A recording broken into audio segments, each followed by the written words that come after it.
সম্মানিত পরিবার আর হবে না, কোনদিন আর হয় নাই। ফাতিমা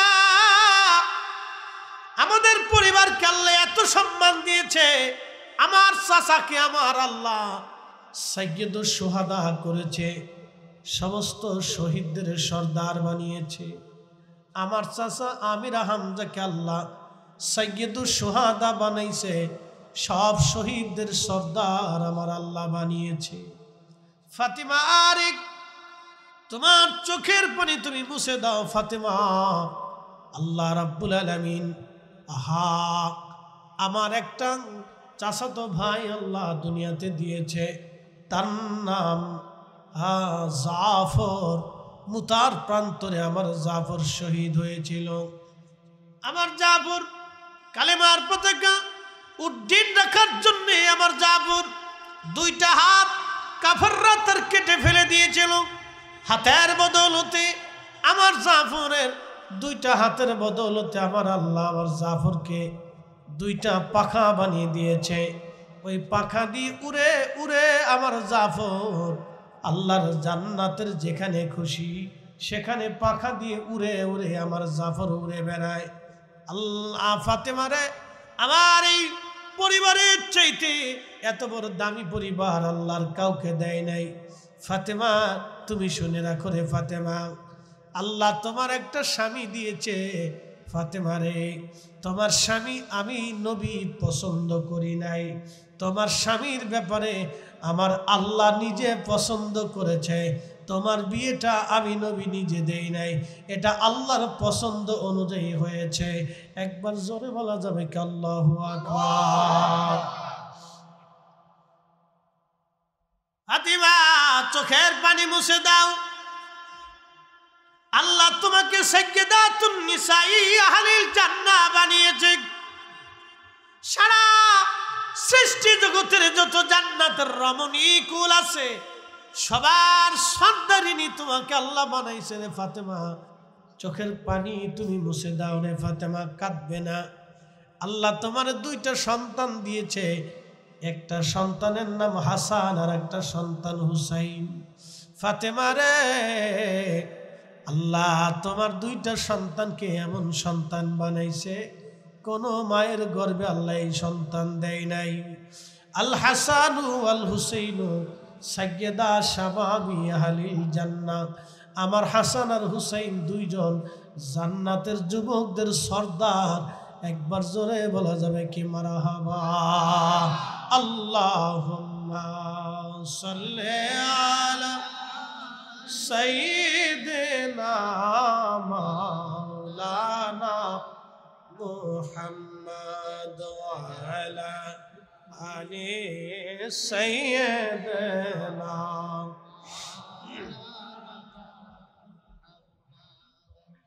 কষ্ট হচ্ছে না আপনাদের?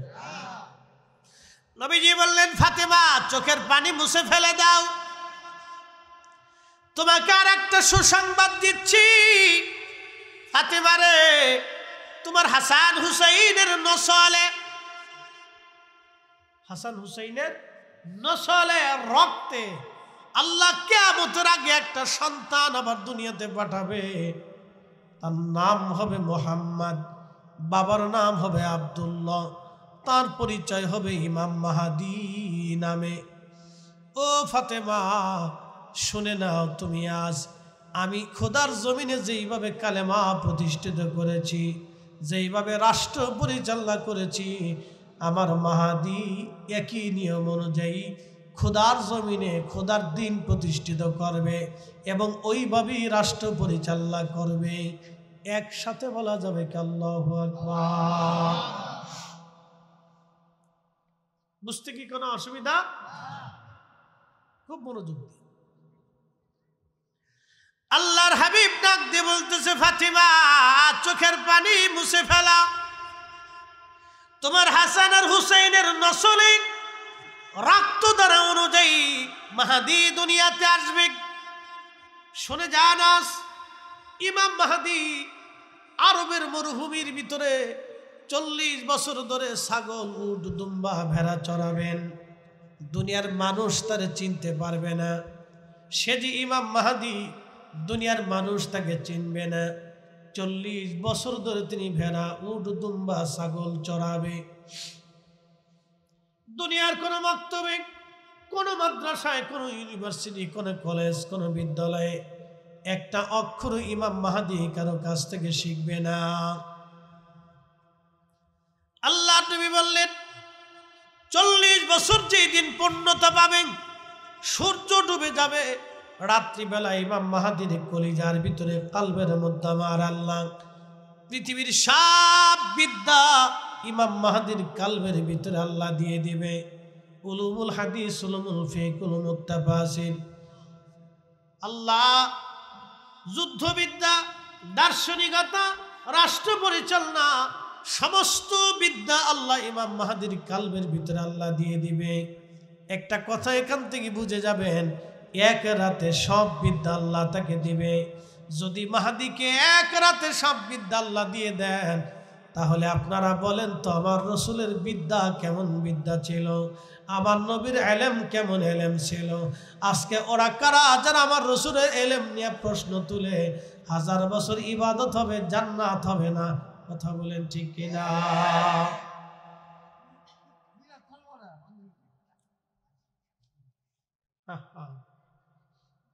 আপনি বুঝেন তো? এখন প্রশ্ন করে আমার দিকে তাকান। ডান বাম হবে না, বসেন। ডান বাম হবে না, বলেন মাহাদি দিয়া নবী না নবী দিয়া মাহাদি? আমরা নবী দিয়া না নবী আমাদেরকে দিয়া? জনে বলেন নবী দিয়ে আমরা, আমাদেরকে দিয়া রসুল না। বলেন মদিনা দিয়া নবী না নবী দিয়া মদিনা? আচ্ছা কাবা দিয়ে নবী না নবী দিয়ে কাবা? তো বুঝে গেছি। এই কোরআন শরীফ আমরা কার মাধ্যমে পাইছি? মনোযোগ দিন, এখান থেকে অনেক কিছু শিখার আছে। وَلَسَوْفَ يُعْتِيكَ رَبُّكَ فَتَرْضَىٰ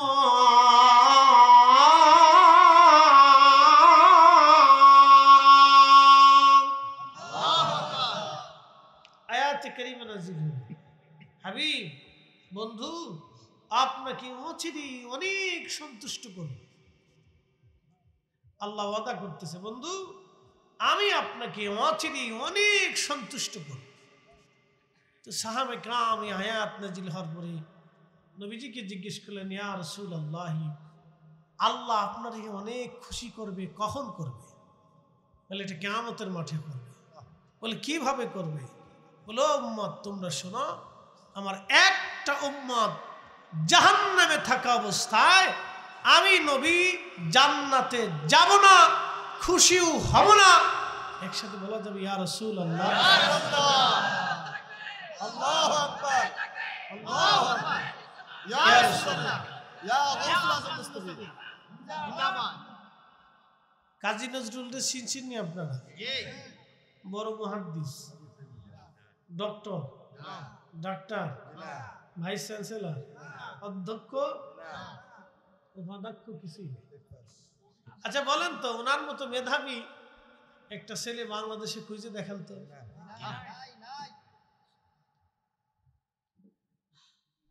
রবীন্দ্রনাথ ঠাকুর তিনি ছিলেন ধনী জমিদার, তার লেখার অনেক কাগজ ছিল, কলমও ছিল। কাজী নজরুল যখন কবি, রবীন্দ্রনাথ ঠাকুরের সমসাময়িক।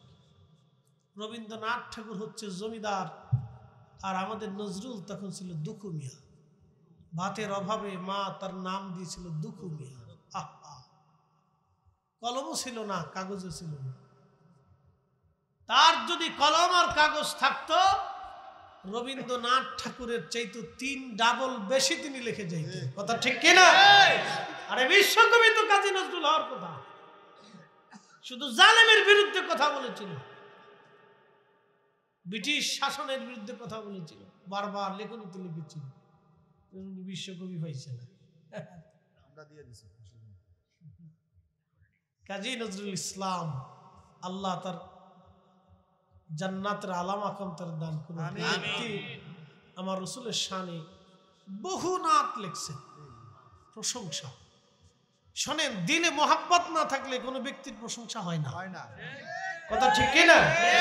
এগুলো দলিল দেওয়া হয় না, দলিল দেওয়া হয় না, দলিল দেওয়া হয় না। বাংলাদেশে মাফ করবেন, আমাদের দেশে হাজার হাজার তাফসীরুল কুরআন মাহফিল হয়। ডন্ট মাইন্ড, ভিন্ন মতের যারা আছেন মন খারাপ করবেন না।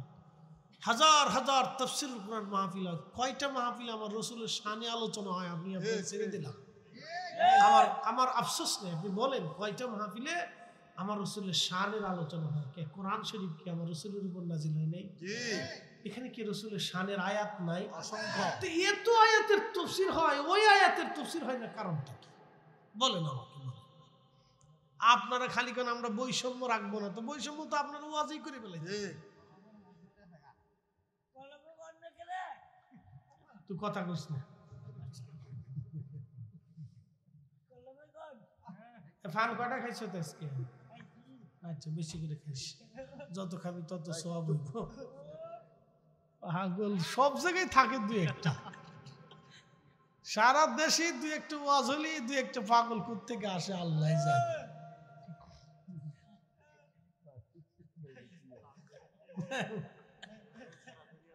হাসিস না, কিয়ামতের মধ্যে আল্লাহ ওদেরকে ডাক দেবে, শুনে যায়। আল্লামা ইমাম সৈয়দ রাহিমাহুল্লাহ মাসালিকুল হানাফা বিওয়ালিদিল মুস্তাফা হাবিলিল ফাতুল মুজাল্লাদুস সানিতে তিনি লিখতেছেন, এরকম শিশু বাচ্চা যারা মারা যায় এবং পাগল এবং এমন জঙ্গলের অধিবাসী, যেমন আমাজন জঙ্গলে যেখানে কালেমার দাওয়াত যায়নি, এরকম কিছু কিছু জঙ্গলের অধিবাসীদের যাদের কাছে কালেমার দাওয়াত কখনোই পৌঁছায়নি, তাদেরকে আল্লাহ ডাক দেবে।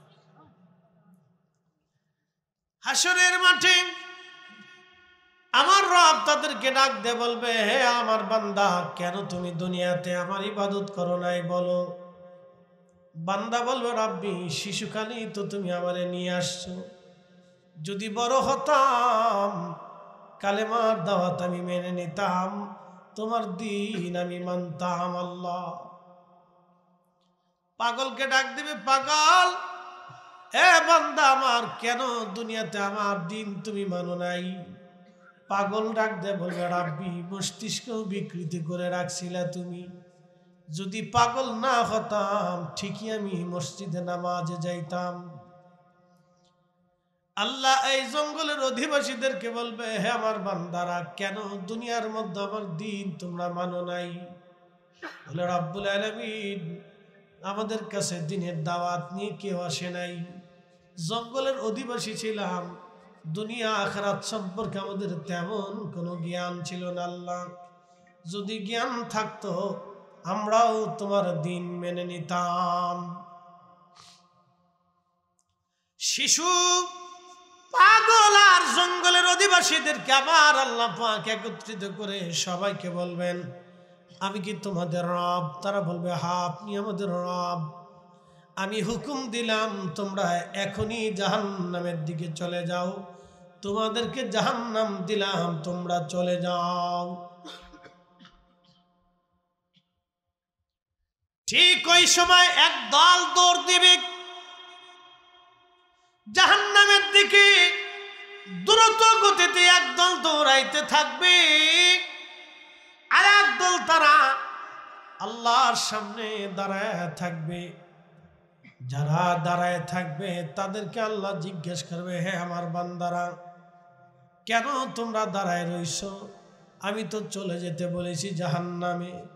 ওরা বলবে, ইয়া রাব্বি, জাহান্নাম বড় কঠিন জায়গা আল্লাহ, এর গর্জন তর্জনে কলিজা শুকায় গেছে, ভয় হয়। খোদা গো, জাহান্নাম বড় কঠিন জায়গা, ভয়ে আমরা দাঁড়াই রইছি, কি করে জাহান্নামে যাব? যারা জাহান্নামের দিকে যাচ্ছে আল্লাহ ডাক দিবে, এ বান্দা দাঁড়া, তোমরা দৌড়ে জাহান্নামের দিকে যাচ্ছ, কারণ কি? বান্দারা ডাক দিয়ে বলবে, রাব্বি, তুমি তো আমাদের রব, হুকুম দিয়েছো জাহান্নামে যাওয়ার জন্য, এই জন্য আমরা জাহান্নামের দিকে দৌড়াচ্ছি। আল্লাহ ডাক দিয়ে বলবে, তোমরা আসো, জাহান্নামে যেতে হবে না, হাসরের ময়দানে তোমাদের পরীক্ষা জামার হয়ে গেছে। আমাকে দেখার পরে, আমার হাসর দেখার পরেও আমার হুকুম তোমরা মেনে নিয়েছো, জাহান্নামের দিকে দৌড়াচ্ছ। আমি জানি তোমরা দুনিয়াতে আমার হুকুম মেনে নিতা, নামাজের হুকুম মানতা, হালালের হুকুম মানতা, রোজার হুকুম মানতা। বান্দারা রে যা যা, তোদেরকে আজ জান্নাত দিয়ে দিলাম। আর তোরা দাঁড়াই রইছ, তোমরা দুনিয়াতে আমার হুকুম মানতা না, আমার দেখার পরেও তোমরা দাঁড়াই রইছ, না দেখাও তোমরা আমাকে মানতা না। তোমরা জাহান্নামে চলে যাও, আর যারা জাহান্নামের দিকে দৌড়াই যাচ্ছ তারা জান্নাতে চলে যাও। আল্লাহ হাসরের ময়দানে এইভাবে পরীক্ষা করবে এদেরকে। হাজিরিন, কোন পৃথিবীর কোন সৃষ্টির সাথে আল্লাহর প্রেম হয় নাই। আল্লাহর প্রেম হয়েছে মানুষের সাথে, জিনদের সাথে আল্লাহর প্রেম হয় নাই।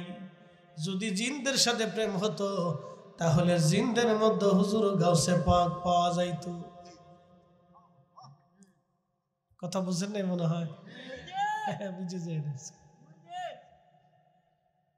জিনদের ভিতরে হুজুর গাউসে পাক পাওয়া যাইতো, জিনদের ভিতরে খাজা বাবা আজমিরি পাওয়া যাইতো, জিনদের ভিতরে শাহজালাল ইয়ামানি পাওয়া যাইতো, জিনদের ভিতরে মুজাদ্দিদ আল ফসানি সরহিন্দি পাওয়া যাইতো, জিনদের ভিতরে আশিক রসুল ফতে আলী রসুল নামাকে পাওয়া যাইতো, জিনদের ভিতরে খাজা বাহাউদ্দিন নকশবন্দ বুখারী পাওয়া যাইতো, জিনদের ভিতরে ইমাম আজম পাওয়া যাইতো, জিনদের ভিতরে ইমাম আহমদ পাওয়া যাইতো, জিনদের ভিতরে হযরত ইমাম মালিক আশিক রসুল পাওয়া যাইতো, জিনদের ভিতরে ইমাম আবু ইদ্রিস শাফিঈ পাওয়া যাইতো, জিনদের ভিতরে ওলি পাওয়া যায় নাই। তার মানে জিনদের সাথে আল্লাহর প্রেম হয় নাই। কথা কোন ঠিক কিনা? আল্লাহর প্রেম হয়েছে মানুষের সাথে, আমাদের সাথে। আবার আমাদের শাস্তি বড় কঠিন। আল্লাহ বানাইলেন কত জাতি,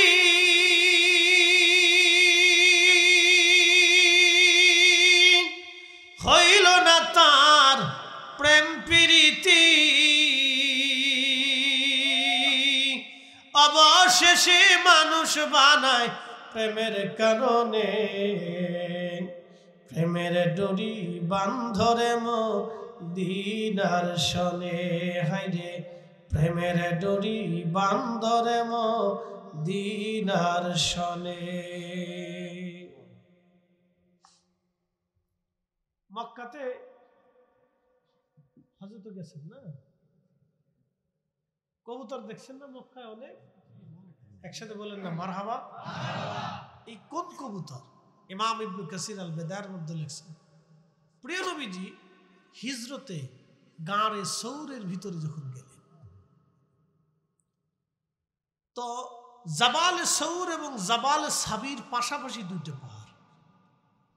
জাবালে সাবিরা আগে উঠছে, জাবালে সাবির ডাক দিয়ে বলতেছি, ইয়া রাসূলুল্লাহ, আমার মধ্যে কোনো গুহা নাই। কাফেররা দিনের ভাগে এসে যদি আপনাকে আমার উপরে আঘাত করে, আমি সাবির কিয়ামতের ময়দানে আল্লাহর কাছে কি জবাব দেব? একসাথে বলবেন আল্লাহু আকবার। আপনি বুঝছেন, একটা পাথরের অনুভূতি দেখেন তো, একটা পাহাড়ের অনুভূতি বুঝেন, রসুল প্রেম বুঝেন। হুজুর পাশের সাবিরের সৌরের ভিতরে গুহা আছে, আপনি সেখানে চলে যান। ইতিমধ্যে সৌর নবীকে সালাম দিলেন।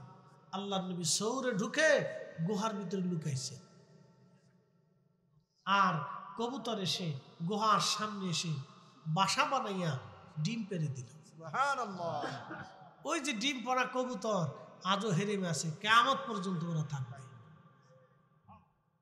ওদেরকে কেউ মারবে না, ধরবে না, সারা কিয়ামত পর্যন্ত আল্লাহ ওদের বংশ রেখে দিবে।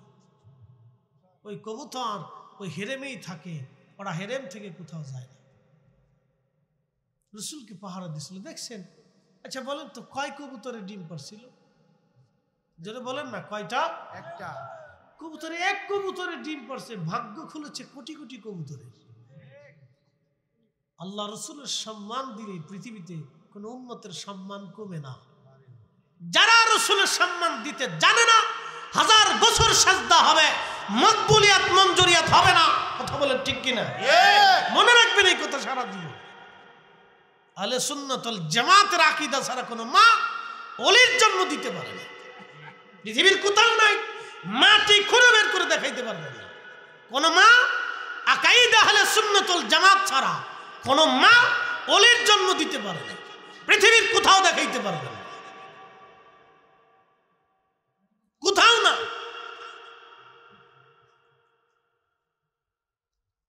সেজদা হবে, নামাজ হবে, কিন্তু আল্লাহ মিলবে না, রসুল পাবে না। প্রিয় উপস্থিতি, কবুতর ডিম পেড়ে দিল, সেই কবুতরের বংশধর আজও হেরেমের ভিতরে, আজও হেরেমের ভিতরে কবুতর, কিয়ামত পর্যন্ত এই কবুতর ওখানেই থাকবে।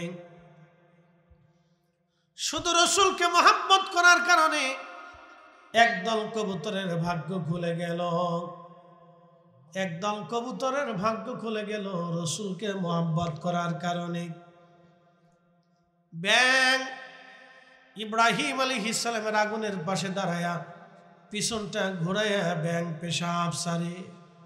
আল্লাহ ডাক দিলেন, ব্যাং রে, কি জন্য তুমি পেশাব সারো? আল্লাহ তো সবই জানে।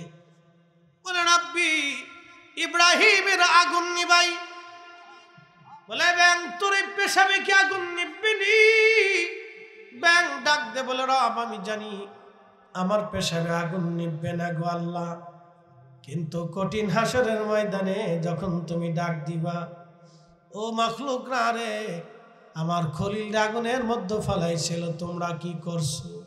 আমি ব্যাং সেই দিন বলবো, না রাব্বি, আমি আমার পেশাব ছেড়ে দিয়ে তোমার খলিলের আগুন নিভানোর চেষ্টা করেছিলাম।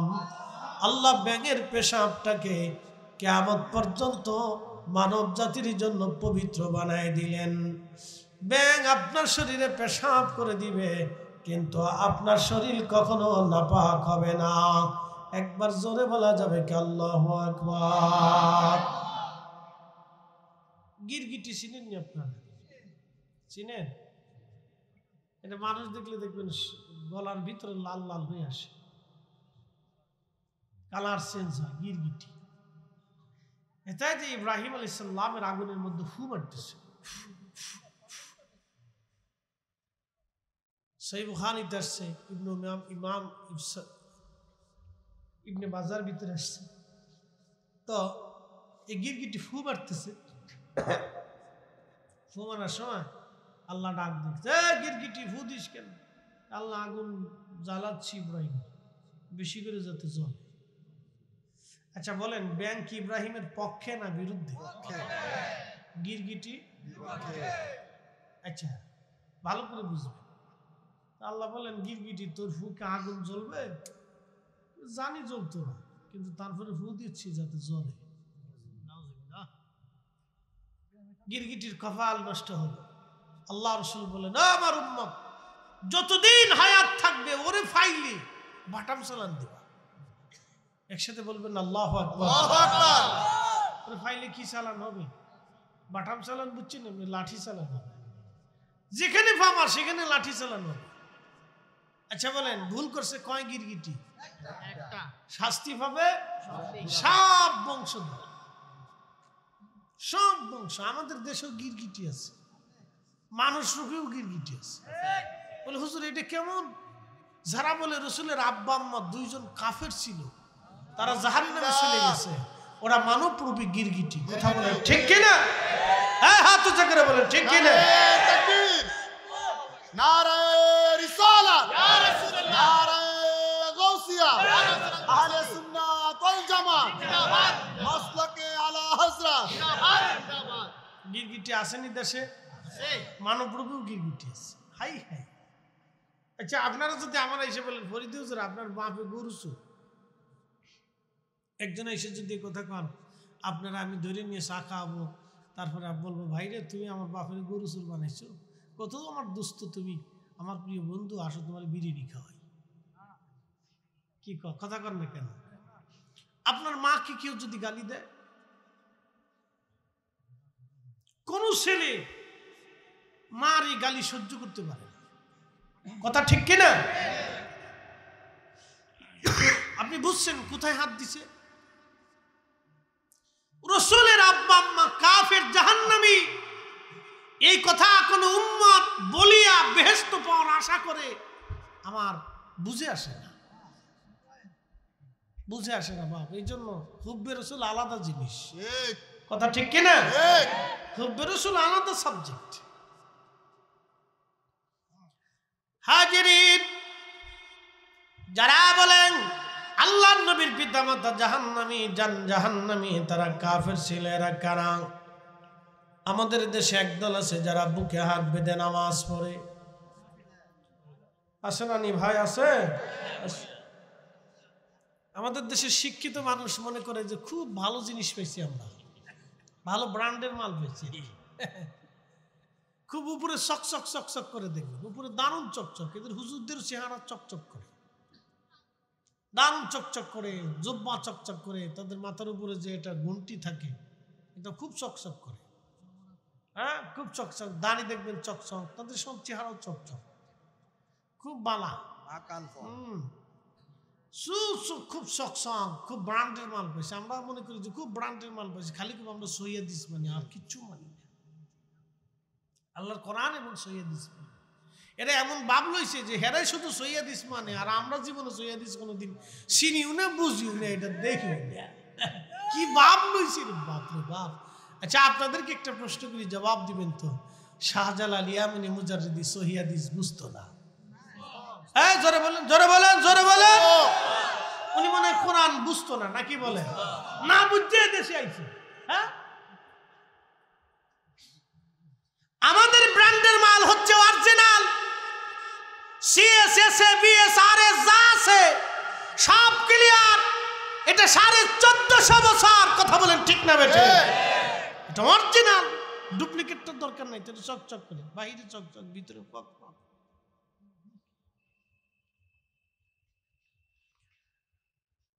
দুর্গারামপুরবাসী, বাঞ্চারামপুরবাসী মনোযোগ দিবেন। বিশ্ববিখ্যাত আমাদের এই পৃথিবীতে 5-6 জন ব্যক্তি আল্লাহর কোরআন এবং রসুলের সুন্নাহ মোতাবেক রাষ্ট্র পরিচালনা করেছেন, এরপরে আর কেউ পারে নাই।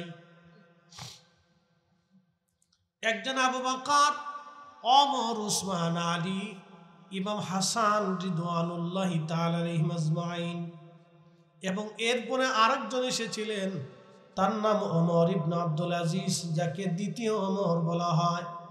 ইসলামের প্রথম মুজাদ্দিদ, পরিপূর্ণ আল্লাহর আইন এবং রসুলের সুন্নাহ ভিত্তিক তাম পৃথিবী রাষ্ট্র পরিচালনা করেছিলেন। এরপরে আর কোন মা সন্তান জন্ম দিতে পারে নাই, কোন রাষ্ট্রপ্রধান পরিপূর্ণভাবে আল্লাহর কোরআন রসুলের সুন্নাহ মোতাবেক রাষ্ট্র পরিচালনা করতে পারে নাই। এরপরে আর কেউ পারে বলে, হুজুর এটা কি করে সম্ভব? আমি আপনাদেরকে বুঝাই। যদি বলেন বর্তমান সৌদি আরব ইসলামিক রাষ্ট্র আছে না, আমি বলবো হ্যাঁ আছে। এখন আপনাদেরকে প্রশ্ন করি, আমার দিকে তাকান, প্রশ্ন করি, জবাব দিবেন তো। সৌদি আরব কি বিশ্ব ব্যাংকের আওতার ভিতরে না আওতার বাইরে? জোরে বলেন, না না একসাথে বলেন। তাদের ব্যবসা বাণিজ্য, লেনদেন, বিনিয়োগ, আমদানি রপ্তানি, তেল বিক্রি, এই সব অস্ত্র শস্ত্র কেনা বেচা, এটা সেটা, সারা পৃথিবীর অর্থনীতির পরিসংখ্যান, তারা কি বিশ্ব ব্যাংকের আওতার ভিতরে না বাইরে? তাহলে বিশ্ব ব্যাংক কি সুদ মুক্ত না সুদ যুক্ত? তাহলে সুদ যুক্ত যদি হয়ে থাকে তাহলে সৌদি আরবে এটা মুক্ত না। আপনি ঠিক বললেও ঠিক, না ঠিক বললেও ঠিক, এটাই ঠিক। যদি বলেন এটা ছাড়া আমরা দেশ চালাবো, তাহলে বেগুন আপনাকে 1000 টাকা কেজি খাইতে হবে, পারবেন না, দুর্ভিক্ষ হবে বাংলাদেশে। বলে কারণ কি? ইন্ডিয়া বর্ডার ক্লোজ করে দিবে, চীন আমদানি রপ্তানি বন্ধ করবে, রাশিয়া তেল দিবে না, সৌদি আরব থেকে তেল মিল কিছু আসবে না, আমেরিকা থেকে পোশাক আশাক কিছু নেবে না, আমদানি রপ্তানি টোটাল বন্ধ।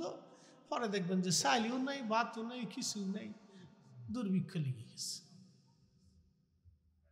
সোজা বাংলা হিসাব, বাকি ঝুঁকি রাখি নেই কিছু। অতএব লেনদেন সারা পৃথিবীর সাথে সংযোগ রাখতে হবে। ইন্ডিয়া থেকে শুরু করে পৃথিবীর সব দেশের সাথে সুসম্পর্ক রাখতেই হবে আপনাকে। ব্যবসা বাণিজ্য করতে হলে, দেশের উন্নয়ন করতে হলে কোনো দেশের সাথে আপনি ঝগড়া বাঁধাইতে পারবেন না। সুসম্পর্ক রাখতেই হবে, এর কোনো বিকল্প নেই। তো মনোযোগ দিয়ে, এই জন্য বলতেছি যে খোলাফায়ে রাশিদ যেইভাবে রাষ্ট্র পরিচালনা করেছিলেন আর কারো পক্ষে এটা সম্ভব হয় নাই। কথা বলেন ঠিক না বেঠে? কেউ পারেন। আর আরেকজন করবে, সে কে? ইমাম মাহদী। একসাথে বলা যাবে আল্লাহু আকবার। প্রিয় খুব মনোযোগ দিবেন। আমাকে বলা হয়েছে হুজুর ইমাম হাসান হুসাইনের জীবনী নিয়ে কিছু কথা বলার জন্য, শুনে যাবেন। আজ প্রিয় নবীজি ইন্তেকাল করবেন ঠিক এমন সময় ফাতিমাতুজ জাহরা রাদিয়াল্লাহু আনহা বসে বসে কাঁদতেছিলেন। আল্লাহর নবী ফাতিমাকে ডাক দিয়ে বললেন, কন্যা আমার, মেয়ে আমার, তুমি চোখের পানি মুছে দাও রে ফাতেমা। আমরা আহলে বায়াত, আল্লাহ আমাদেরকে কি পরিমাণে সম্মান দিছে জানো নি রে ফাতেমা? ফাতেমা রে, তোমার বাবার মতো সম্মানিত সারা সৃষ্টি জগতের মধ্যে আর কেউ নাই। তোমার আব্বাকে আল্লাহ হাবিবুল্লাহ বানিয়েছেন, সর্বোচ্চ মাকামে মাহমুদের সম্মান তোমার বাবাকে দিয়েছেন। একবার জোরে বলা যাবে কি মারহাবা? শ্রেষ্ঠ নবী দিলাম রে তরিয়ে নিতে রোজ হাসরে, পথ না ভুলি তাই তো দিলে, পথ না ভুলি তাই তো দিলে, পাক কুরআনের বাণী খুদা তোমার মেঘের বাণী। সুন্দর ফল, সুন্দর ফল, মিঠা নদীর পানি খুদা তোমার মেঘের বাণী। মনোযোগ দিন। দুর্গাপুরবাসী, দুর্গারামপুরবাসী ফাতিমাতুজ জাহরাকে নবীজি বলতেছেন, ফাতেমা তুমি তোমার চোখের পানি মুছে দাও। ফাতেমা রে, আমাদের পরিবারকে আল্লাহ এত সম্মান দিয়েছেন, তোমার বাবার পরিবারের মতো এত দামি পরিবার পৃথিবীতে আর কারো পরিবার তুমি পাবা না। ফাতেমা, এই পরিবারের মতো এত সম্মানিত পরিবার আর হবে না, কোনদিন আর হয় নাই। ফাতিমা, আমাদের পরিবারকে আল্লাহ এত সম্মান দিয়েছে, আমার চাচাকে আমার আল্লাহ সাইয়্যিদুশ শুহাদা করেছে, সমস্ত শহীদদের সর্দার বানিয়েছে। আমার চাচা আমির হামজাকে আল্লাহ সাইয়্যিদুশ শুহাদা বানাইছে, সব শহীদদের সর্দার আমার আল্লাহ বানিয়েছে। ফাতিমা, আরে তোমার চোখের পানি তুমি মুছে দাও। ফাতিমা, আল্লাহ রাব্বুল আলামিন, আহা, আমার একটা চাচাতো ভাই আল্লাহ দুনিয়াতে দিয়েছে, তার নাম জাফর। মুতার প্রান্তরে আমার জাফর শহীদ হয়েছিল। আমার জাফর কালেমার পতাকা উড্ডীন রাখার জন্য আমার জাফর দুইটা হাত কাফেররা তার কেটে ফেলে দিয়েছিল। হাতের বদৌলতে আমার জাফরের দুইটা হাতের বদৌলতে আমার আল্লাহ আমার জাফরকে দুইটা পাখা বানিয়ে দিয়েছে। ওই পাখা দিয়ে উড়ে উড়ে আমার জাফর আল্লাহর জান্নাতের যেখানে খুশি সেখানে পাখা দিয়ে উড়ে উড়ে আমার জাফর উড়ে বেড়ায়। আল্লাহ, ফাতেমারে, আমার এই পরিবারের চাইতে এত বড় দামি পরিবার আল্লাহর কাউকে দেয় নাই। ফাতেমা, তুমি শুনে রাখো রে ফাতেমা, আল্লাহ তোমার একটা স্বামী দিয়েছে। ফাতেমা রে, তোমার স্বামী আমি নবী পছন্দ করি নাই, তোমার স্বামীর ব্যাপারে আমার আল্লাহ নিজে পছন্দ করেছে। তোমার বিয়েটা আমি নবী নিজে দেই নাই, এটা আল্লাহর পছন্দ অনুযায়ী হয়েছে। একবার জোরে বলা যাবে কি আল্লাহু আকবার? ফাতিমা, চোখের পানি মুছে দাও। আল্লাহ তোমাকে সাইয়্যিদাতুন নিসাই আহলিল জান্নাহ বানিয়েছে। সারা সৃষ্টি জগতের যত জান্নাতের রমণী কুল আছে সবার সর্দারিনী তোমাকে আল্লাহ বানাইছে রে ফাতেমা। চোখের পানি তুমি মুছে দাও রে ফাতেমা, কাঁদবে না। আল্লাহ তোমার দুইটা সন্তান দিয়েছে, একটা সন্তানের নাম হাসান আর একটা সন্তান হুসাইন। ফাতেমা রে, আল্লাহ তোমার দুইটা সন্তানকে এমন সন্তান বানাইছে কোন মায়ের গর্ভে আল্লাহ এই সন্তান দেয় নাই। আল হাসানু আল হুসাইনু সাইয়্যিদা শাবাবি আহলিল জান্নাহ। আমার হাসান আর হুসাইন দুইজন জান্নাতের যুবকদের সর্দার। একবার জোরে বলা যাবে কি মারহাবা। আল্লাহুম্মা সাল্লি আলা সাইয়্যিদিনা মাওলানা মুহাম্মদ ওয়া আলা আলি সাইয়্যিদিনা।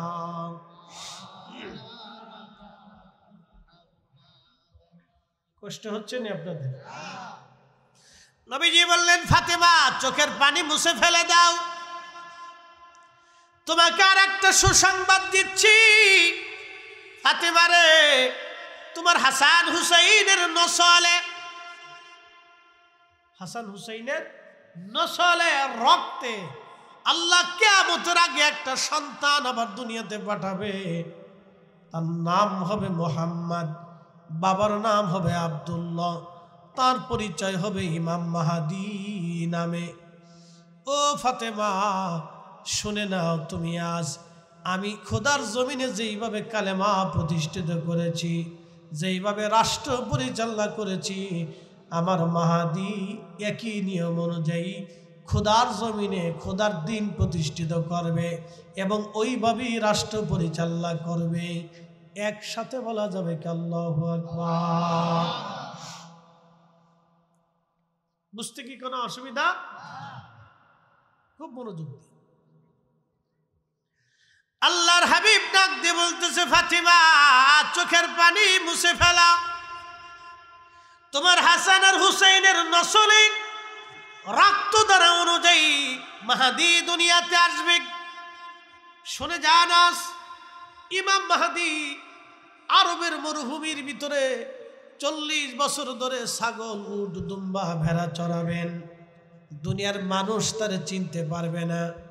সে যে ইমাম মাহাদি, দুনিয়ার মানুষ তাকে চিনবে না। 40 বছর ধরে তিনি ভেড়া, উট, দুম্বা, ছাগল চড়াবে। দুনিয়ার কোনো মক্তবে, কোনো মাদ্রাসায়, কোনো ইউনিভার্সিটি, কোনো কলেজ, কোনো বিদ্যালয়ে একটা অক্ষর ইমাম মাহাদি কারো কাছ থেকে শিখবে না। আল্লাহ নবী বললেন 40 বছর যেই দিন পূর্ণতা পাবেন, সূর্য ডুবে যাবে, রাত্রিবেলা ইমাম মাহাদির কলিজার ভিতরে কালবের মধ্যে আমার আল্লাহ পৃথিবীর সব বিদ্যা ইমাম মাহাদির কালবের ভিতরে আল্লাহ দিয়ে দিবে। উলুমুল হাদিস, উলুমুল ফিকহ, উলুমুত তাফসীর, আল্লাহ যুদ্ধবিদ্যা, দার্শনিকতা, রাষ্ট্র পরিচালনা, সমস্ত বিদ্যা আল্লাহ ইমাম মাহাদির কালবের ভিতরে আল্লাহ দিয়ে দিবে। একটা কথা এখান থেকে বুঝে যাবেন, এক রাতে সব বিদ্যা আল্লাহ তাকে দিবে। যদি মাহাদিকে এক রাতে সব বিদ্যা আল্লাহ দিয়ে দেন, তাহলে আপনারা বলেন তো আমার রসুলের বিদ্যা কেমন বিদ্যা ছিল, আমার নবীর এলেম কেমন এলেম ছিল। আজকে ওরা কারা যারা আমার রসুলের এলেম নিয়ে প্রশ্ন তুলে 1000 বছর ইবাদত হবে, জান্নাত হবে না? কথা বলেন ঠিক কিনা?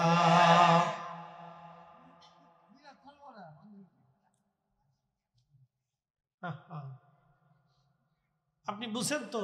এখন প্রশ্ন করে আমার দিকে তাকান। ডান বাম হবে না, বসেন।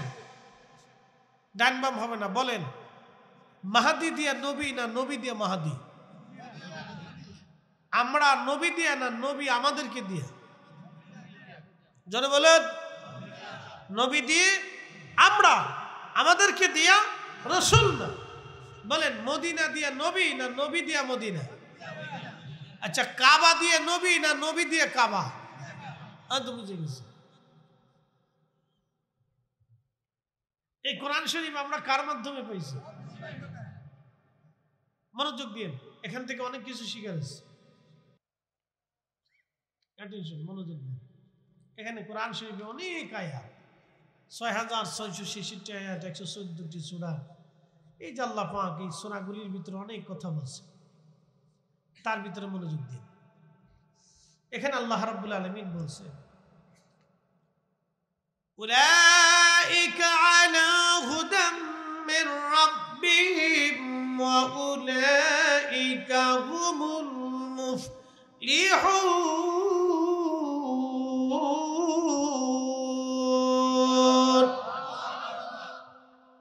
একটা লোক উঠবেন না, উঠলে আমি মামলা করব, আল্লাহর সারা দেওয়া যাবে না। মাহফিলে বইলে ফেসাবে ধরে, মুতে ধরে, গ্যাসে ধরে, নানান সমস্যা করে, আমি জানি। একটা লোক উঠবে না, উঠলে এক আঙ্গুল উঁচা করবে, তাহলে বুঝবে আপনার ফেসাবে ধরছে। আর যদি একসাথে দোনোটা নিম্নচাপ আসে, তাহলে 2 আঙ্গুল উঁচা করবে, তাহলে বুঝবো যে নিম্নচাপ দুটো এক লগে ধাক্কা দিচ্ছে।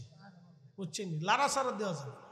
আমি বলছি, আগে বলছি সারা রাত্র করবো না, কারণ তাবারক না থাকলে পাবলিক লাস্টার চিন্তা করে, যেহেতু প্রধান অতিথি নাই তো যাই গিয়ে।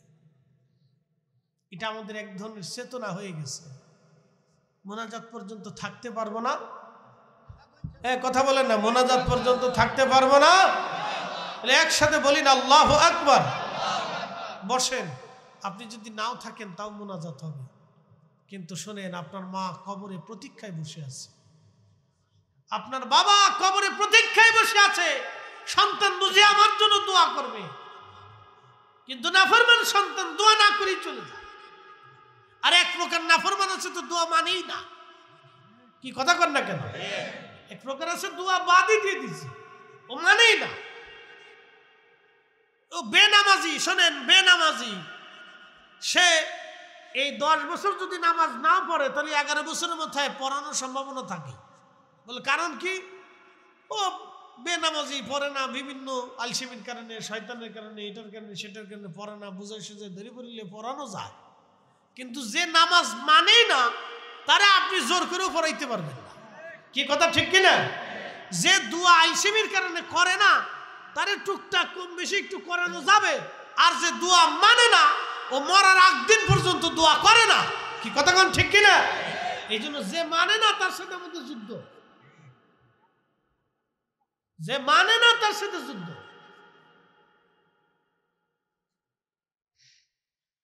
উলাইকা আলা হুদাম মির রাব্বিহিম ওয়া উলাইকা হুমুল মুফলিহুন।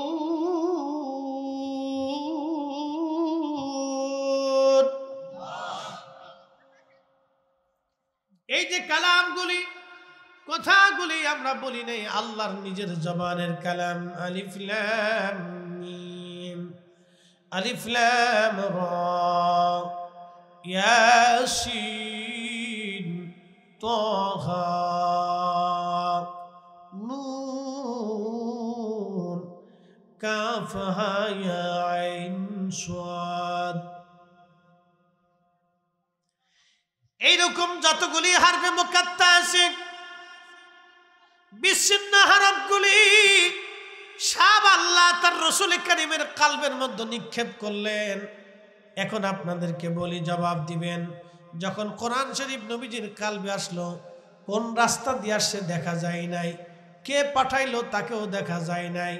কিন্তু যখন কোরআন কলবে মুবারকের মধ্যে এসেছে, কোরআন নাজিল শেষ হয়ে যাওয়ার পরে নবীজি বললেন, ও আমার উম্মতেরা, সাহাবীরা শোনো, দালিকাল কিতাবু লা রাইবা ফীহি হুদাল লিল মুত্তাকিন। ও হ্যাঁ, এমন এক কিতাব, যে কিতাবের মধ্যে কোনো সন্দেহ নাই, সংশয় নাই, সেই কিতাবটা হলো মুত্তাকিনদের জন্য হেদায়েত। তখন একটা সাহাবীও দাঁড়ায় বলে নাই, হুজুর কোন রাস্তা দিয়ে কোরআন আসলো দেখলাম না, আল্লাহ দেখলাম না, তাহলে এই কথাগুলি আমরা কেমনে মেনে নেব? এটা কি আল্লাহর কথা নাকি আপনার কথা? ওগো নবী, আমরা মানতে পারলাম না। কোন সাহাবী কথা বলে নাই, বিনা বাক্যে, বিনা শর্তে রাসূল বলেছে এটা কোরআন, সাহাবীরা মেনে নিয়েছে এটা কোরআন। কথা বলেন ঠিক কিনা? তাহলে বলেন, সাহাবীরা কি আগে কোরআন চিনেছে না রাসূল চিনেছে? জোরে বলেন, আগে আল্লাহ চিনেছে না রসুল চিনেছে? রসুল চিনেছে।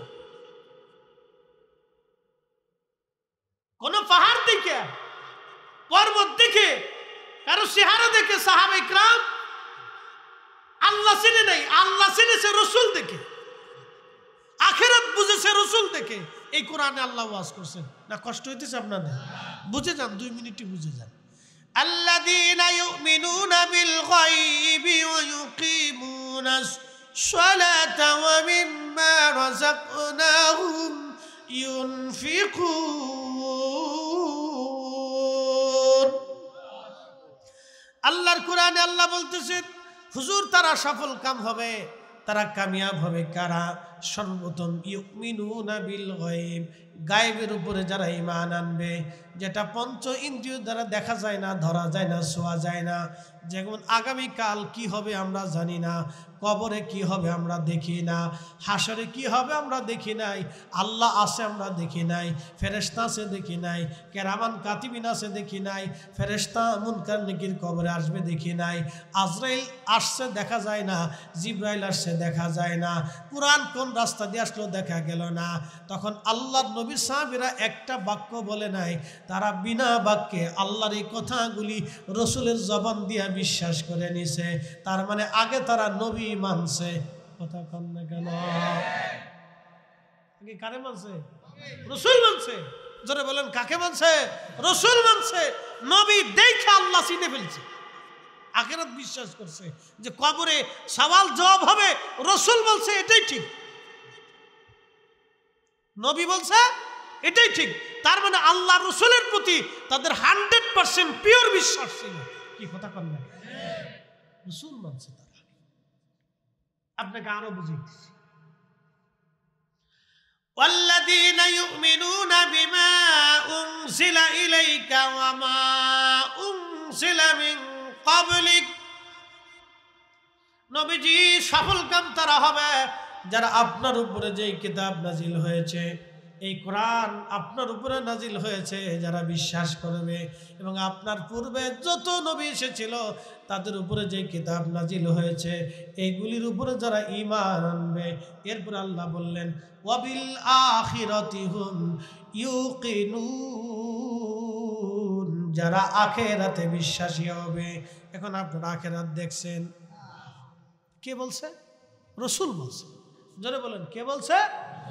আল্লাহ কি এসে সরাসরি কোরআন শিক্ষা দিছে? আল্লাহ তার রসুলের কালবে নাজিল করছে, নবীজি জবান দিয়ে বলছে। তো রসুল বলছে সাহাবায়ে কিরামের কাছে। সাহাবীরা কিন্তু আল্লাহ দেখে নাই, কবরে কি হবে তাও দেখে নাই, ফেরেশতাও দেখে নাই। কারে দেখছে? নবী দেখছে। একসাথে বলবেন না মারহাবা? কাকে দেখছে? নবী দেখছে। জোরে বলেন, কাকে দেখছে? নবী দেখছে। নবী দেখে তারা আল্লাহ বিশ্বাস করছে, নবী দেখে কবর বিশ্বাস করছে, নবী দেখে হাসর বিশ্বাস করছে, নবী দেখে জান্নাত জাহান্নাম বিশ্বাস করছে, নবী দেখে শাফায়াত বিশ্বাস করছে।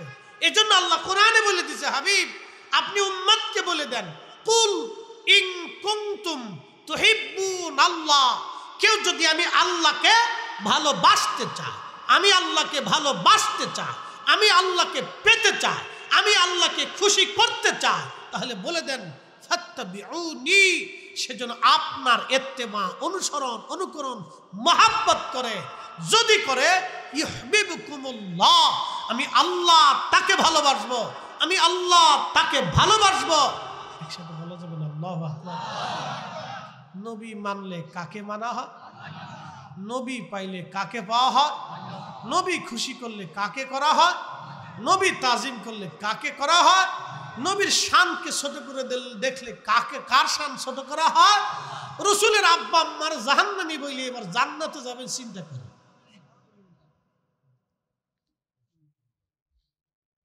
এর উপরে দলিল আমি আর দিতে পারবো না। ওয়াজ করলে কি লাভ, শুনলে কি লাভ?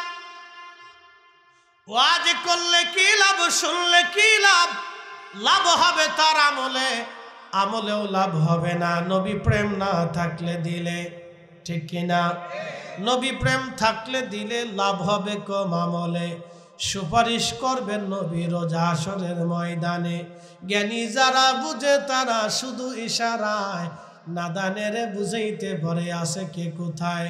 জ্ঞানীর মতো জ্ঞানী হলে অল্প কথায় বুঝে, কসুর মতো কসু হলে অল্প জালে সিজে। কথা কোন ঠিক কিনা? বিশ্ববিখ্যাত বাদশা ওমর ইবনে আব্দুল আজিজের জমানাতে এক লোক গভর্নর, খলিফা তাকে ডাকলেন, তুমি আসো। খলিফার সামনে বসার পরে বললেন, গভর্নর, মুসলমানদের গুরুত্বপূর্ণ পদে একজন কাফেরকে তুমি কি করে দায়িত্ব দিতে পারো? অর্থাৎ তখন তো মুসলিমদের খেলাফত, ধরেন গোয়েন্দা ডিভিশনের প্রধান, একজন কাফেরকে যদি করা হয় তাহলে রাষ্ট্রের গুরুত্বপূর্ণ গোপন তথ্যগুলি কাফেরদের কাছে চলে যাবে। তখন রোমানদের সাথে যুদ্ধ চলতেছিল, পার্সিয়ানদের সাথে যুদ্ধ চলতেছিল। ওমর ইবনে আব্দুল আজিজ বললেন, তুমি কি করে একজন কাফেরকে দায়িত্ব দাও? তখন গভর্নর বলল, হ্যাঁ খলিফাতুল মুসলিমিন, আল্লাহ আপনাকে মাফ করে দিন, আপনি কি জানেন না রাসূলের আব্বা আম্মা কাফের ছিল? শোনেন, আমার দিকে তাকান, ভালো করে শুনুন। তখন ওমর ইবনে আব্দুল আজিজ রাদিয়াল্লাহু আনহু, যাকে মুসলমানদের দ্বিতীয় ওমর বলা হয়, ইসলামের প্রথম মুজাদ্দিদ, ইসলামের প্রথম মুজাদ্দিদ, কোন মা ওমর ইবনে আব্দুল আজিজ আর জন্ম দিতে পারবে না। তখন তিনি বলতেছিলেন, ঠিকই বলে, লিসানাক, তোর জিভ কেটে ফেলতাম, তোর জিভ কেটে ফেলতাম, তোর হাত কেটে ফেলতাম, তোর পা কেটে ফেলতাম। তুই রাসূলের আব্বা আম্মাকে কাফের বলতেছিস। তার অনুভূতি দেখছেন, ঈমান দেখছেন? তোর জিভ কেটে ফেলতাম, তোর হাত কেটে ফেলতাম, তোর পা কেটে ফেলতাম, তুই রাসূলের আব্বা আম্মাকে কাফের বলতেছিস, দোহানা ফরমান। মুসলমানদের গুরুত্বপূর্ণ গভর্নরি পদে তোকে রাখাই যাবে না। একসাথে বলবেন আল্লাহু আকবার। না না, হয় না, আরেকটু জোরে বলেন। হ্যাঁ, আরো জোরে, আরো জোরে, জোরে জোরে হাত উঁচা করে বলেন। আমরা মুসলমান, রাসূলের আশিক, নবীর উম্মত, জীবন চলে গেলেও এই বদ আকীদা আমাদের দেহের ভিতরে প্রবেশ করতে পারবে না। কথা বলেন ঠিক না? আচ্ছা, হিন্দুরা মানুষ না? জোরে বলেন। খ্রিস্টানরা মানুষ না? ইহুদিরা মানুষ না?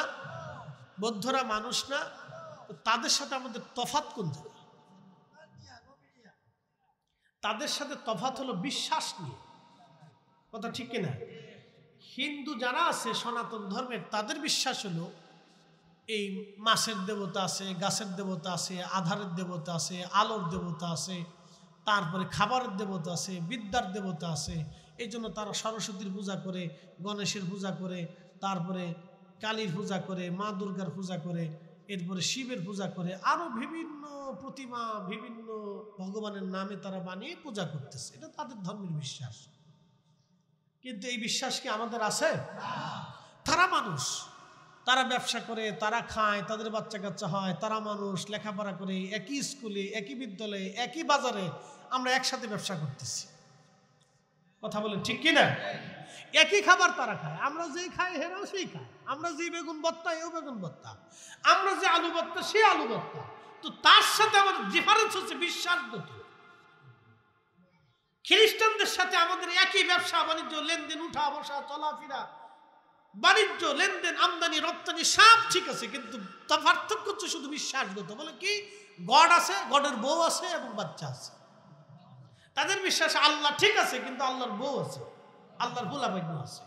আমরা মুসলমানদের বিশ্বাস আল্লাহর কোন স্ত্রী পুত্র পরিজন কিচ্ছু নাই, আল্লাহ এক। যারা বলেন আল্লাহ কয়জন? একসাথে বলেন কয়জন? কুল হুয়াল্লাহু আহাদ আল্লাহুস সামাদ। আল্লাহ কারো মুখাপেক্ষী কিনা, আল্লাহ এক। এই জন্য লামাযহাবীদের সাথে আমাদের তফাৎ হচ্ছে, নাজদীদের সাথে আমাদের তফাৎ হচ্ছে বিশ্বাসগত, আকীদাগত। কথা বলেন ঠিক কিনা? অনেক গুরুত্ব। তারা কোথায় হাত দিছে দেখছেন? আল্লাহ রসুলের কলিজার ভিতরে হাত দিছে, রসুলের মহান ইজ্জতের চাদরে, পাগড়িতে হাত দিছে। আচ্ছা, আমি রাস্তা দিয়ে যাওয়ার সময় আপনার যদি পাগড়ি টেনে ফেলে দেন, আমি রাস্তা দিয়ে যাচ্ছি, তো আপনারা পিছন দিক থেকে বাসায় যে যায় হুজুরের পাগড়িটা টাইনে ধরে ফেলে দিচ্ছে, তাহলে আমাকে কি সম্মান করলেন না অপমান করলেন? অপমান হলাম না? তো আল্লাহ রসুলের ইজ্জতের চাদর টেনে টেনে আপনি আল্লাহকে খুশি করতে চান নাকি? এত বলদ মুসলমান কি করে হয়? এই কোরআনটা আমরা যার কালবের মাধ্যমে পাইছি। আল্লাহু আকবার। প্রত্যেকটা সাহাবী রসুল দেখে আল্লাহ চিনেছে। কি কথা কন না কেন? রসুল দেখে আল্লাহ চিনেছে। আচ্ছা বলেন, এখন আসেন, ইয়াজিদের সাথে আমাদের দ্বন্দ্ব কোথায়? জমি নিয়ে, টাকা পয়সা নিয়ে। তো ইয়াজিদ আল্লাহ মানে আমরাও মানি, ইয়াজিদ কোরআন মানে আমরাও মানি, ইয়াজিদ নবী মানে আমরা মানি। কিন্তু ইয়াজিদের সাথে আমাদের তফাৎ হচ্ছে ইমাম হুসাইনকে মোহাব্বত নিয়ে। কথা বলেন ঠিক কিনা? ইয়াজিদের সাথে আমাদের তফাৎ ইমাম হুসাইনের মোহাব্বত নিয়ে। আমরা শুধু আল্লাহ রসুলকে মোহাব্বত করি না, তার প্রত্যেকটা অঙ্গ প্রত্যঙ্গ এবং কি নবীজির চুল মোবারক, দাড়ি মোবারক, নখ মোবারক, চাদর মোবারক, এমনকি আল্লাহর হাবিবের পবিত্র পাগড়ি মোবারকের একটা সুতা মোবারককে আমরা সম্মান করি। কথা বলেন ঠিক কিনা? বন্ধু আমার, এটা যদি হয় আমাদের বিশ্বাস, আমাদের ভালোবাসা, তাহলে ইমাম হুসাইন রাদিয়াল্লাহু আনহুকে আমরা ভালোবাসি। বাবাজি, ইমাম হুসাইনকে মোহাব্বতকে কেন্দ্র করে ইয়াজিদের সাথে আমাদের দ্বন্দ্ব হলো। পুরা পৃথিবীর সব আলেমরা ইয়াজিদকে লানত দিল, লানাতুল্লাহি আলাইহি, তার উপরে আল্লাহর পক্ষ থেকে লানত আসবে। কিন্তু আমাদের অপোজিট একদল মুসলমান, তারাও কোরআন পড়ে, হাদিস পড়ে এবং বিদ্যা শিখে, তারা বলতেছে ইয়াজিদু রহমাতুল্লাহি আলাইহি। জোরে বলা যাবে কি নাউজুবিল্লাহ? এখানে ইমানের ব্যাপার, এখানে মহব্বতের ব্যাপার। কেউ যদি রসুল ভালোবাসে, সে হুসাইনকে ভালোবাসবে। কেউ যদি বলে আমি আল্লাহ মানি, তাহলে হুসাইনকে মানতে হবে। ইয়াজিদের সাথে আমাদের দ্বন্দ্ব হলো একখানে, সেখানটা সে ইমাম হুসাইনকে দুশ্মনী করলো, কষ্ট দিল, হত্যা করলো, শহীদ করলো, তার পরিবারকে লাঞ্ছনা করলো, বঞ্চিত করলো। কিন্তু এই কথা শোনার পরে আমাদের অন্তরে বারবার ব্যথা করতে লাগলো। আল্লাহর কোরআন, যাদের সম্পর্কে কোরআন আমার আল্লাহ বলে দিলেন, ইন্নামা ইউরিদুল্লাহু লিউযহিবা আনকুমুর রিজসা আহলাল বাইতি ওয়া ইউতাহহিরুকুম তাতহীরা। সাচ্চে মুসলমান ওরা, নবী মুসলমান। সাচ্চে মুসলমান ওরা, নবী মুসলমান। ইমানদারের ইমান নিয়ে করছে যারা খেলা, ওরাই তো আসলে ইয়াজিদেরই চেলা। ঠিক কিনা? দাড়ি টুপি পাগড়ি আছে দেখতে মাওলানা, ভিতরে নাই নবী প্রেম, ইয়াজিদে ভরা। আহলে বাইতে রাসূল ইমাম হুসাইনের পবিত্র মাথা মুবারক কেটে নিয়ে চলে যাওয়া হলো কুফার গভর্নর হাউসে। শুনে যাবে না, গভর্নর হাউস থেকে নিয়ে যাওয়া হলো কুফার সেন্ট্রাল মসজিদে। পৃথিবীতে একজনের দুইটা মাজার আছে, এছাড়া একজনের কোনো দুইটা মাজার হতে পারে না। পৃথিবীতে একজনের দুইটা মাজার, তিনি হলেন ইমাম হুসাইন রাদিয়াল্লাহু আনহু। তিনার দেহ মুবারকের মাজার হচ্ছে, রওজা হচ্ছে কারবালার প্রান্তরে, আর ওনার পবিত্র মাথা মুবারকের মাজার হচ্ছে বর্তমান মিশর আল আজহার বিশ্ববিদ্যালয়ের সাথে।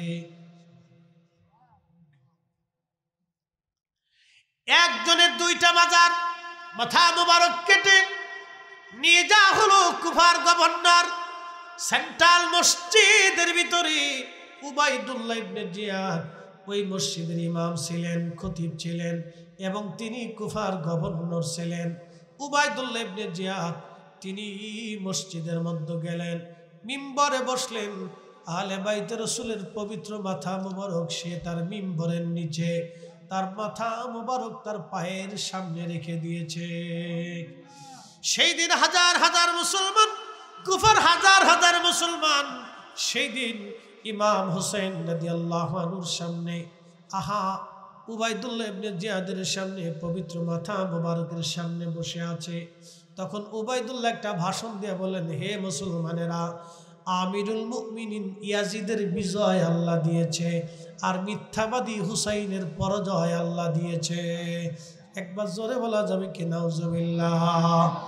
ঠিক তখনই মসজিদের ভিতরে হাজার হাজার মুসলমান, একটা মুসলমানের জবানে কোনো প্রতিবাদ ছিল না, সবাই মুখ বুজে বসেছিল। কিন্তু মসজিদের কোনায় একজন আশিক রাসূল, তিনি দাঁড়িয়ে, আব্দুল্লাহ ইবনে আফিফ, তার নাম ইবনে আফিফ, তিনি অন্ধ ছিলেন। মসজিদের কোনায় দাঁড়িয়ে ডাক দিয়ে বললেন, হে মারজানার ছেলে, হে মারজানার ছেলে, হে মারজানার ছেলে, আজ তুই কাকে কাকে মিথ্যাবাদী বলিস? তিনি আমার রসুলের আওলাদ, আহলে বাইতে রসুল, আহলে বাইতে রসুল, তিনি আমার নবীর আওলাদ। আর তুই আমিরুল মুমিনিন কাকে বলেছিস? আমার রসুলের দুশমনকে আমিরুল মুমিনিন বানাইয়া আমার নবীর আওলাদ কাজ মিথ্যাবাদী বলেছিস। এ মারজানার ছেলে, আল্লাহর কসম করে বলি, আমি ইবনে আফিফের চোখ যদি ভালো থাকতো, আমি যদি অন্ধ না হতাম, আজকে মসজিদের মধ্যে তোকে কতল করতাম, হত্যা করতাম, প্রতিশোধ আমি নিতাম। একবার জোরে বলা যাবে কি আল্লাহু আকবার?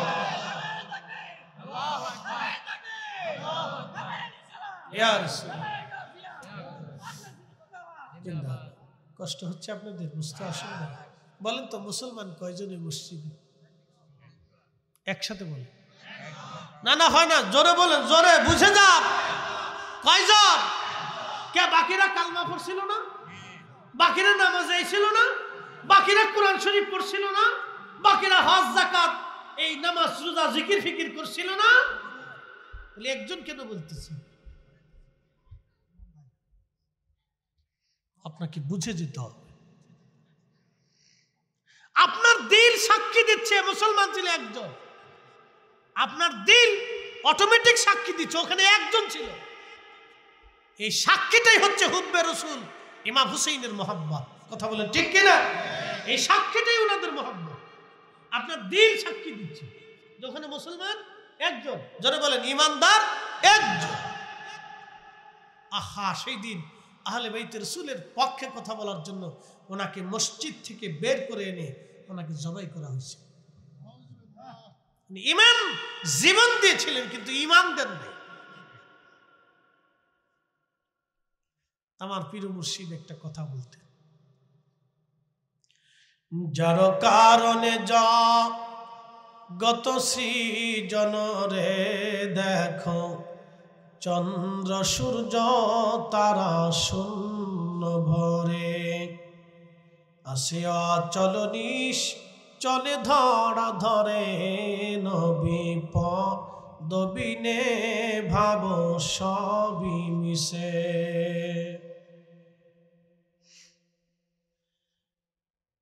আহা, সৃষ্টি আসমান জমিন পৃথিবী সব চলমান, যার কারণে তামাম পৃথিবী সৃষ্টি হলো। শোনো, তার কদম ব্যতীত সব মিথ্যা হবে, জীবন মিথ্যা হবে, জিন্দিগি মিথ্যা হবে, জীবন জিন্দিগি মিথ্যা হবে। আজ অথবা কাল আমরা সবাই আল্লাহর দরবারে চলে যাব। ওয়া ইন্না ইলাইহি রাজিউন, আমরা সবাই ফিরে চলে যাব আল্লাহর কাছে। ইবনে আফিফ আল্লাহর কাছে চলে গেল, কিন্তু তিনি হুব্বে রসুল নিয়ে কবরে চলে গেল, হুব্বে রসুল নিয়ে কবরে চলে গেল। হযরত ইমাম হুসাইনের পবিত্র মস্তক কুফার সেন্ট্রাল হাউসে নিয়ে যাওয়া হলো। উবাইদুল্লাহ ইবনে জিয়াদ একটা লাঠি দিয়ে মাথার মধ্যে বাড়ি মারতেছিল, মুখের মধ্যে টুকা মারতেছিল, চোখের মধ্যে আঘাত করতেছিল, আর বলতেছিল, হুসাইন বুঝতে পারলি ইয়াজিদের সঙ্গে যুদ্ধ করার ফলাফল কি হয়? হুসাইন বুঝতেই তো পারলা। এখন ওই মজলিসের ভিতরে হাজার হাজার মুসলমান সবাই সরকারি সুবিধা নেওয়ার জন্য আসছে, কিন্তু নবীর একজন সাহাবী ছিলেন, তার নাম জায়েদ ইবনে আরকাম রাদিয়াল্লাহু আনহু। তিনি যুবক কালে আল্লাহর নবীর দরবারে দীর্ঘদিন কাটিয়েছিলেন। যখন ইমাম হাসান হুসেইন দেখতে ছোট, খেলাধুলা করতেন, কোলে পিঠে করে নবী নিয়ে ঘুরে বেড়াইতেন, তখন জায়েদ ইবনে আরকাম যুবক ছিলেন। ইমাম হুসেইন যখন বয়স হয়ে গেল, তারা যখন শহীদ হলেন, তখন জায়েদ ইবনে আরকাম বৃদ্ধ হয়ে গেছেন। লাঠির উপরে ভর দিয়ে, বৃদ্ধতার কারণে লাঠির উপরে ভর দিয়ে ধীরে ধীরে এক নজর ইমাম হুসাইনকে দেখার জন্য আসছে। উনি ছোটকালে দেখেছিলেন রসুল কোলে নিয়ে পিঠে নিয়ে মদিনার অলিগুলি দিয়ে আল্লাহর নবী হুসাইনকে নিয়ে ঘুরে বেড়াইতেন। জায়েদ ইবনে আরকাম লাঠির উপরে ভর দিয়ে আসছে। আসার পরে দেখে উবাইদুল্লাহ ইবনে জিয়াদ অপমান করতেছে। তখন জায়েদ ইবনে আরকাম চোখের পানি ছেড়ে দিয়ে গর্জন ছেড়ে বললেন, হে উবাইদুল্লাহ ইবনে জিয়াদ, তোমার লাঠি তুমি সরাও, আমি রাসূলের সাহাবী, আমি জায়েদ ইবনে আরকাম বলতেছি, আমি নবীর সাহাবী জায়েদ ইবনে আরকাম বলতেছি, হে উবাইদুল্লাহ তোমার লাঠি সরাও, তুমি কোথায় লাঠির আঘাত করো জানো না? আমি রাসূলের সাহাবী জায়েদ ইবনে আরকাম বলতেছি, আমি বহুবার দেখেছি ওই মুখের মধ্যে আমার রাসূল চুমা লাগাইতো, আমি বহুবার দেখেছি ওই মাথা কোলের মধ্যে নিয়ে নবী ঘুরে বেড়াইতো, আমি বহুবার দেখেছি ওই কপালে রাসূল চুমা লাগাইতো। আমি জায়েদ ইবনে আরকাম দেখেছি যারা কান্না করলে রাসূল সহ্য করতে পারত না। উবাইদুল্লাহ তোমার লাঠি সরাও, হত্যা করেছো, দেহ থেকে মাথা আলাদা করেছো, আবার এই মজলিসে অপমান করতেছো, তারপরেও কি তোমার অন্তরের স্বাদ মিটে নাই? তখন উবাইদুল্লাহ ডাক দিছে, নবীর বৃদ্ধ সাহাবী, মজলিস থেকে তাড়াতাড়ি বের হয়ে যা, না হলে তোকেও হত্যা করে ফেলবো। জায়েদ ইবনে আরকাম ডাক দিয়ে বলতেছে, এ মারজানার ছেলে, আমি রাসূলের সাহাবী, একবার শহীদ কেন, 1000 বারও যদি জীবন যায়, 1000 বারও যদি আল্লাহ জীবন দেয়, 1000 বারও যদি আমি শহীদ হয়ে যাই, 1000 বার যদি আল্লাহ আমাকে জীবন দেয়, আবার আমি শহীদ হব, তারপরেও আমি শাহাদাতকে বরণ করে নেব। একবার জোরে বলা যাবে কি আল্লাহু আকবার? আল্লাহু আকবার। ইয়া রাসূল, ইয়া রাসূল, হে রাসূল তোমায় ভালোবাসি, অন্তরে শুধু মুখে নয়, জান্নাতের আশায় নয় হে রাসূল, জাহান্নাম কেউ ডরি না। তোমায় পাওয়ার আশায় মন ছুটে যায় মদিনায়, তোমায় পাওয়ার আশায় মন ছুটে যায় মদিনায়, এ আশিক দিদার দাও না, আর দূরে থাকিও না, এ আশিক দিদার দাও না, আর দূরে থাকিও না। হে রাসূল তোমায় ভালোবাসি, অন্তরে শুধু মুখে নয়, জান্নাতের আশায় নয় হে রাসূল, জাহান্নাম কেউ ডরি না। আল্লাহুম্মা সাল্লি আলা মাওলানা মুহাম্মদ ওয়া আলা আলি সাইয়্যিদিনা।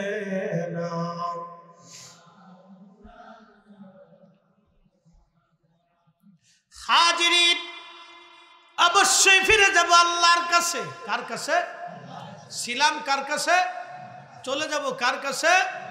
আল্লাহর কাছে ফিরে চলে যাব, অবশ্যই অবশ্যই আল্লাহর কাছে ফিরে চলে যাব। যেহেতু যাওয়াই লাগবে, সেহেতু হুব্বে রসুল নিয়ে যেতে হবে। কথা কোন ঠিক কিনা?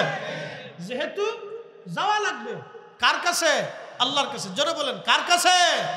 যেহেতু আল্লাহর কাছে যেতেই হবে, অতএব হুব্বে রসুল নিয়ে যেতে হবে। কথা ঠিক কিনা? আল্লাহ বললেন সুম্মা তুরাদ্দুনা ইলা আলিমিল গায়বি ওয়াশ শাহাদাত। তোমরা আমি আল্লাহর কাছে চলে আসবে, কিন্তু আসবে তো ও বান্দা, আমি আল্লাহ তোমাদের গোপনে গোপনে প্রকাশ্যে সব আমি আল্লাহ জানি। ফায়ুনাব্বিউকুম বিমা কুনতুম তা'মালুন। তোমরা দুনিয়াতে যাহা আমল করতে আমি আল্লাহ সব তোমাদেরকে সেই দিন দেখাবো। যেহেতু ফিরে যেতে হবে আল্লাহর কাছে, সেহেতু নিয়ে যেতে হবে হুব্বে রসুল ঈমান। কথা বলেন ঠিক না বেঠে? হুব্বে রসুল নিয়ে যাওয়া লাগবে। প্রিয় উপস্থিতি ভাই আমার, অবশ্যই চলে যাওয়া লাগবে। দাদা চলে গেল ফিরে আসে নাই, মা চলে গেল ফিরে আসে নাই। মনোযোগ দিবেন, চোখের সামনে থেকে বহু মানুষ চলে গেল, কেউ আর ফিরে আসলো না। এখন প্রশ্ন করি, জবাব দিবেন। যাকে নিয়ে যাওয়া হলো তাকেও দেখা গেল না। বলে আপনার ভিতরে যে আছে তাকে নিয়ে যাওয়া হবে, কেউ দেখবে না। কোন রাস্তা দিয়ে নেওয়া হলো রাস্তাও দেখা গেল না। যিনি নিলেন মালাকুল মউত তাকেও দেখা গেল না, কিন্তু নিয়ে গেল সত্য। চলে গেল সত্য, নিয়ে গেল সত্য। যার হুকুমে নিল সেও সত্য, যেই জগৎ নিল কবর ওটাও সত্য। এই জন্য কোরআন বলছে অবিল আখিরাতি হুম ইউকিনুন। তোমাদেরকে আখিরাতে বিশ্বাসী হওয়া লাগবে, কারণ তুমি ওই আখিরাতেই চলে আসবা। অবশ্যই জগতে আসতে হবে, কোনো সার হবে না। মালাকুল মউত থেকে কোনো ফেরত আসা হবে না, কোনো সুযোগ হবে না, কেউ রাখতে পারবে না। কত বড় বড় ধনী রাজা বাদশাহ যাদেরকে পাহারা দিত লক্ষ লক্ষ সৈন্যরা, তাদের মাঝ থেকে মালাকুল মউত তাকে নিয়ে চলে গেল, কেউ ধরে রাখতে পারে নাই, কেউ ধরে রাখতে পারে নাই, কেউ ধরে রাখতে পারে। আমরাও চলে যাব আল্লাহর কাছে। একদিন মাটির ভিতরে হবে ঘরে, মন আমার কেন বান্ধ দালান ঘর, মন আমার কেন বান্ধ দালান ঘর। এ বন্ধু আমার, খুব মনোযোগ দিবেন। হাজিরিন, অবশ্যই আল্লাহর কাছে চলে যাব আমরা। কি নিয়ে যাব? দুইটা জিনিস নিয়ে যাওয়া লাগবে। এক নম্বর ঈমান, দুই নম্বর আমল। ঠিক কিনা? এক নম্বর ঈমান, দুই নম্বর আমল। এই দুইটা জিনিস ছাড়া কবরে গেলে আর কোনো উপায় নাই। উপায় নাই রে, উপায় নাই রে, উপায় নাই। দয়াল নবীর চরণ বিনে উপায় নাই। আল্লাহ বললেন বান্দা, তুমি যেহেতু আমি আল্লাহর কাছে চলেই আসবা, তাহলে আরো একটা কাজ করে আসো। ওয়া আনফিকু মিম্মা রাযাকনাকুম মিন ক্বাবলি আইয়াতিয়া আহাদাকুমুল মাউত। তোমার মরণ আসার আগে আমি আল্লাহ তোমাকে রিজিক দিলাম। রিজিক কে দিছে? আচ্ছা প্রশ্ন করি, জবাব দিবেন। আল্লাহর হুকুম ছাড়া একটা ভাতের দানা বেশি খাওয়ার সুযোগ আছে? কোটি কোটি টাকার মালিক কিন্তু খাইতে পারে না, আইসিইউর ভিতরে পড়ে রয়েছে। করোনার সময় হাজার হাজার কোটি টাকার মালিক, যমুনা গ্রুপের মালিক মারা গেলেন, আর ওই যে বিভিন্ন বড় বড় ইন্ডাস্ট্রির মালিক করোনার সময় মরে গেল। এই ইউরোপে বহু বড় বড় কোটি কোটি হাজার কোটি টাকার মালিক ইউরোপে আমেরিকাতে মরে গেল। আচ্ছা বলেন আপনারা, এই যে তারা হসপিটালের ভিতরে আইসিইউর মধ্যে পড়েছিল, আল্লাহর বিধানের বাহিরে একটা দানাও কি খাইতে পারছে? টাকা আছে কিন্তু খেতে পরে নাই, যদি এটা বুঝে থাকেন সেজন্য আল্লাহ বলেছেন আনফিকু মিম্মা রাযাকনাকুম মিন ক্বাবলি আইয়াতিয়া আহাদাকুমুল মাউত। তোমার মৃত্যু আসার আগে তুমি তোমার রিজিক থেকে আল্লাহর পথে ব্যয় করে যাও, খরচা করে যাও, কারণ তোমার মৃত্যু আসবেই, মৃত্যু আসবেই, যেহেতু আসবেই তো মরার আগেই দিয়ে যাও। আর যদি না দাও তাও কি শাস্তি হবে? আল্লাহ বলতেছেন কিয়ামতের ময়দানে কিছু মানুষ তার গোশত চামড়াগুলি কামড়িয়ে কামড়িয়ে টেনে টেনে ছিঁড়ে ফেলবে,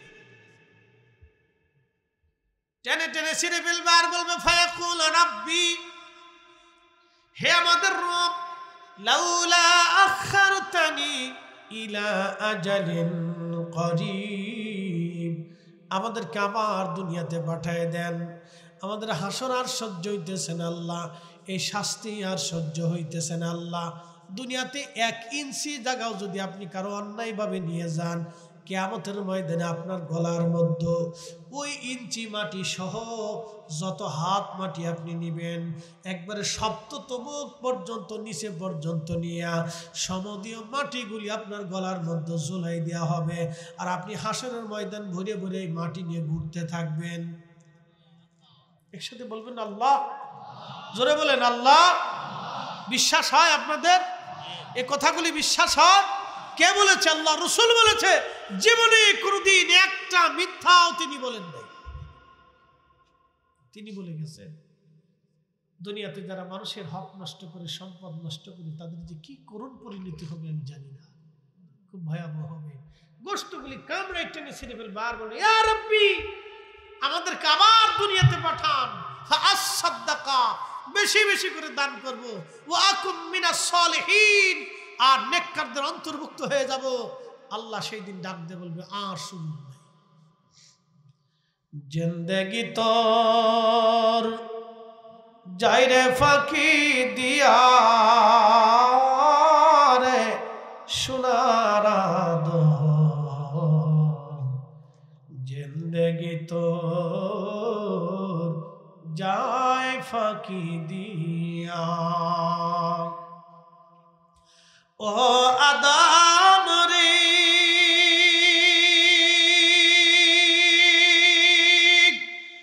পাগ ধরিয়া গেছে দাড়ি, দন্তবাসে গোটাচারি, সমন জারি গিয়াছে করিয়ারে সোনার জিন্দেগি তোর যায় ফাঁকি দিয়া।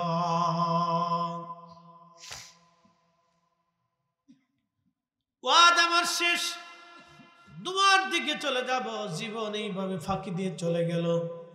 আমি ওয়াজে বসে এই পর্যন্ত